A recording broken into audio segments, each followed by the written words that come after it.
Hello again, everyone. Edwin Learnard back once again. In this YouTube astrological segment, I'm going to be giving you my Leo March 2019 horoscope forecast, part 1 of 2. And yes, this does apply and pertain to the Sun, Moon, and Ascendant. Anyway, people, first thing up is, as far as March goes, the Sun will be in Pisces from the 1st until the 20th. So the 8th house is what will be emphasized and highlighted. At this time, there could be a strong concentration of energy, focus, and attention on transformation, shared resources, emotional, moral, monetary support, could even be rebirth, regeneration, and inheritance in some cases, even legacy, perhaps in some matters. So, and given that this is Pisces energy, it could be where you might, this could be done perhaps with a lot of altruism and compassion, self-sacrificing energy, and especially in matters pertaining to shared resources, emotional, moral, and monetary support. And also, too, just be careful, too, because Pisces energy can be rather deceptive and duplicitous. This could be a time where you might be putting some focus on someone you're in an intimate or sexual relationship with that might be somewhat deceptive and duplicitous. And also, too, this is the house connected with credit and credit cards. So you might be a little bit more susceptible to fraudulent activity. There could be something where you have to be, as I said, you have to really be very careful, because this could be a time where it might be some focus on some deception and duplicity in matters with as far as your credit card could be. At this point in time, you could be more susceptible to really giving this information away, say getting a call from somebody in the middle of the night and getting saying they're from your bank or something and trying to verify that kind of information. So anyway, next thing up. As far as March goes, the Sun will be in Aries from the 20th until the 31st. So the 9th house is what will be emphasized and highlighted. At this time, there could be a strong concentration of energy, focus, and attention on philosophy, religion, higher education, traveling abroad, publishing, in-laws, grandchildren, global communications, expanding horizons, thinking outside of the box, abstract thinking at this time. And given that we're talking about Aries energy, well, this could be done with a lot of assertive and aggressive energy, and it could also be with a lot of initiative and enterprise without much hesitation or procrastination. And given, again, Aries energy could be very impetuous, very impulsive, and this could be a time too where there may be some focus in some cases on perhaps a combative or contentious situation with in-laws or grandchildren. Of course, a lot of this could be dependent and predicated on the aspects this is making to points in your natal chart. If this is making, say, an adverse aspect to your natal Mars, this could be something where that propensity for battles, perhaps like that, could increase at this time. But also, I mean, looking at this and given it's like far as higher education may go, this could be something too where there can be a focus perhaps on some kind of Aries higher education course, such as if you're trying to learn, like, say, carpentry or welding or anything that could be Aries related, being an EMT, so, or even surgery, I would say, in some case. So anyway, hold on a moment, people.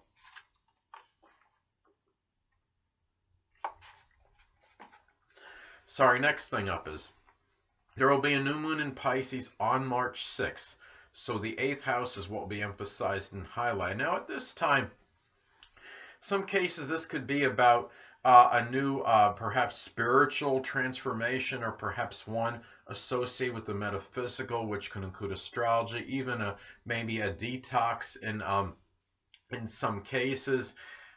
This could also be some new period where you start to show more self-sacrificing energy, more altruism, compassion, and shared resources situation, or matters connected with emotional, moral, or monetary support. Now, Also at this time, in some cases, you may embark on a new intimate or sexual relationship with someone that may be a Pisces sun, moon, or ascendant, or it could simply be one that embodies Pisces-like characteristics. And remember that the eighth house is also about legacy, so it could be a new period for some of you where you want to start to begin um, to leave like maybe a legacy of being more altruistic, self-sacrificing, philanthropic, very compassionate, that kind of energy, or at this time where you might decide to start. And it could also be, I mean, looking at this as well, since we're talking about new moon in Pisces and eighth house matters, this could be something too where where as far as making, if you're trying to make a remember this energy could be about rebirth and regeneration and coming back. This could be something where you might begin to show, start to do something connected with that, but with a lot of idealism, or it could be a spiritual rebirth you might have at this point in time. Could it be a born again situation, like a become born again Christian? Well, for some people, it may be, but that could mean it might not be many, but that is one example. I think that's one way it could manifest. But anyway, next thing up, there will be a full moon in Libra on March 20th. So the third house is what will be emphasized and highlighted. Now, this can manifest, of course, in a multitude of ways. First off, this could be a time where one may become tired, exasperated, full, perhaps at maybe a sibling, cousin, neighbor that might be exhibiting some kind of superficial charm, or might be overly ambivalent and decisive, somebody that may be overly peace-loving. It could also be something too where a Libra like writing or communication might come to an end at this time. Let's say if it's a writing, like if you were writing something, this could be something perhaps connected, something with arbitration or a love or romance type novel or book, something associated maybe with graphic art, or even something that's connected, like a sport connected with balance, such as tennis. It could be anything, it could be a Libra writing, or something where maybe a writing you collaborated with someone on, or someone you're in a relationship with. It could even be about a relationship, the situation that maybe you wrote about and it's completed at this time. Now, in some cases, this could be in a relationship that you had with a neighbor, with a sibling or cousin that might come to an end, or somebody you may have been involved in a short journey, or someone that was prominent in your short journeys. This could be something too where, I mean, when you look at this energy, Libra energy is about balance. So it might be a time where maybe you're looking at, a full moon could be about unveilings and revelations. And this could be a time where maybe something may be unveiled, or maybe in some cases it could be some imbalance in your rational thinking. This could be very isolated, but this could be something too. A lot of this could depend on, the aspects that are made, and looking at, say, if it's making an adverse aspect to your natal Mercury, for example. This could be perhaps maybe might reinforce that energy. So those are some things to look at as far as this goes. And anyway, next thing up, Mercury will be in Pisces, so the eighth house is what will be emphasized and highlighted. It'll be retrograde from like the 6th to the 29th, so it's for the majority of the month, and the eighth house is what will be emphasized and highlighted.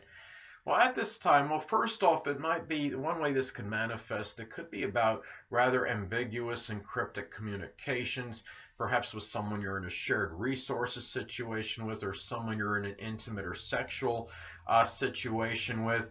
A lot of this could be, because it is going to be retrograde for the majority of the month, this could be a lot of mental review, perhaps about maybe some self-sacrificing you showed to eighth house people at this time. It could be regarding a shared resources situation.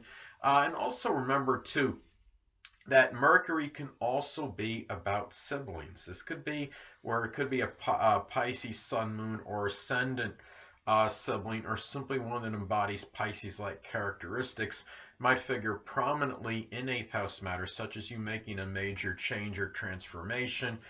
It could be in a shared resources situation, perhaps with in some cases, it could be a crisis situation as well, or even some doing something with the taxes or insurance matters. So, but the thing about it, especially like with a crisis or shared resources situation, depending on whether they're going to be beneficial or to your detriment, a lot of it could be dependent and predicated on aspects this makes to points in your natal chart. I mean, if this is making, say, an adverse aspect to your natal Venus, then it could be more to your, it could really be more to your detriment as far as some kind of shared resources situation, or as far as any kind of, as far as any kind of monetary assistance could actually go the other way. You find out that you're actually the one giving them the help. If you're, that is one way that could manifest. But this could be something too, or even in a crisis situation, if it's making like adverse aspects, or it could be something where they might actually be doing something which might be making a, doing something negative connected with a crisis situation, or they may be causing some kind of crisis situation for you. So anyway, but also Mercury can be connected with thieves as well. So just be careful at this time. This could be Pisces, sun, moon, or ascendant people, or simply ones that embody Pisces-like characteristics, and they could be very deceptive, duplicitous people, very unclear, nebulous, and this could be where they might impact. It might be people you might be involved in the shared resources situation, or maybe somehow get access to your credit card info and have a effect on that to your detriment. So just be very careful at this point in time as far as that goes. It could be a time too where you might be thinking very idealistically in terms of making some major change or transformation in your life at this time. And the thing too about this is this could be a time too. I mean, when you look at this could be where you might find yourself talking really about the Pisces related matters, such as the paranormal, but very deep conversation, since it is the 8th house. Anyway, next thing up, Venus will be in Aquarius as far as March goes, from the 1st until the 26th. So the 7th house is what will be emphasized and highlighted. Now, in some cases, this could manifest in finding that maybe if you're unattached at this time, Leo, it could be a time where you might connect with an Aquarius sun, moon, or ascendant, or simply one that embodies Aquarius-like characteristics. It could be somebody in a 7th house venue, such as arbitration, or somebody that might work in a legal field. And being that we're talking about the 7th house, this could be a very good time where this could actually lead to a significant other situation if you are unattached, a potential future marriage partner. And also too, this could be a time too where you might get some kind of unanticipated or unpredictable money from some legal or arbitration situation at this time. And also another way this may pan out, you might find yourself enjoying Aquarius like things such as innovation, computers, electronics, radio control items. It could be things with aerospace, astronomy. It could be with grandmother, significant other, marriage partner, somebody that you're in, really somebody, a 7th house person.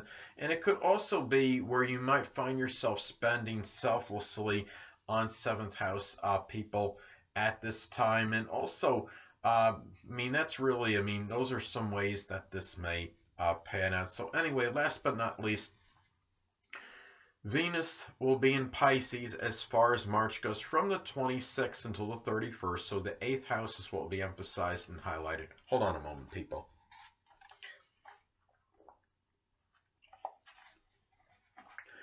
Anyway, Well, one way to look at this is that, I mean, you could find out, I mean, you look at Venus could be connected with our self-worth. So it's very important to be careful if you're unattached at this time, Leo, not to delude yourself in terms of, your self-worth and think you could just get perhaps any intimate relationship or any sexual partner, what have you. This could be a time too where looking at this could also be about where you might be somewhat more susceptible to financial fraud and deception. Uh, be very careful regarding divulging information pertaining to your credit card at this time. And also, if you're unattached, Leo, it could be a time where you might connect with a Pisces sun, moon, or ascendant, or simply one that embodies Pisces-like characteristics, where it could wind up being a deeper, intimate connection at this time. It could be very provocative connection, but at the same time, given we're talking about Pisces energy, it could be somebody that may be somewhat nebulous or unclear, and you really haven't seen maybe as far as all the little details regarding this person. Now, in some cases, now, especially say if this is it's at a point where it's making an inconjunct to your ascendant at this time, or if you have other things in your chart, such as progressions or what have you, that might be indicative of perhaps some kind of surgery. This could be a time where you might be spending money on a Pisces-like surgical procedure. It could be something connected with the feet or the toes, for example. So those are some ways that this could manifest. And really, in looking at this, and this is a time too where you might value a lot of idealism, a lot of compassion and altruism and self-sacrifice in matters connected with shared resources, emotional, moral, and monetary support. But remember that this energy too can be about really not seeing all the details in 8th house people at this time. And it could be if you're in, like I stated before, if you're trying to find some kind of deep connection at this time, it's important that you really see people for who they are. I mean, let's say if you're getting certain aspects that are that might reaffirm this kind of energy. Say if you're getting let's say transit Neptune is making an adverse aspect to your Venus, that could be another example where you might not be seeing really people in relationships very clearly at this time, and where they might be somewhat nebulous or unclear, or very deceptive and duplicitous, that things may not always be as they seem in connection. So anyway, people, that'll conclude this YouTube astrological segment for my Leo March 2019 horoscope forecast, part 1 of 2. Stay tuned next time where I'll be giving you my Leo March 2019 horoscope forecast, part 2 of 2. Two things I want to get with you on before I head out. Firstly, the stars may impel but do not compel. And secondly, never isolate any single astrological element, aspect, planetary placement, position, configuration, influence, or what have you, and make an analysis of a person, astrologically speaking, based on this alone, because astrologically speaking, the person is the sum of all their components in their natal chart and not just one. Until next time, people, stay well.